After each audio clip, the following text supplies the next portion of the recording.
آن که پامال جفا کرد چو خاک راهم، خاک می بوسم و عذر قدمش می خواهم. من نه آنم که ز جور تو بنالم، حاشا، بنده معتقد و چاکر دولت خواهم.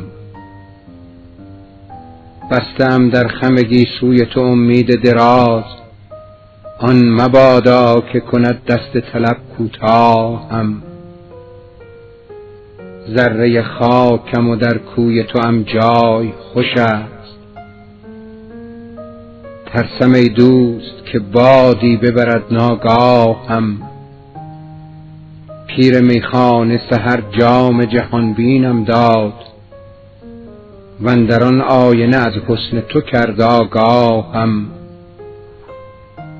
صوفی صومعه عالم قدسم، لیکن حالیا دیر مغان است حوالتگاهم. با من راه نشین خیز و سوی میکده آی، تا در آن حلقه ببینی که چه صاحب جاهم. مست بگذشتی و از حافظت اندیشه نبود، آه اگر دامن حسن تو بگیرد آهم. خوشم آمد که سحر خسرو خاور می گفت، با همه پادشهی بنده توران شاهم. خوشم آمد که سحر خسرو خاور می گفت، با همه پادشهی بنده توران شاهم.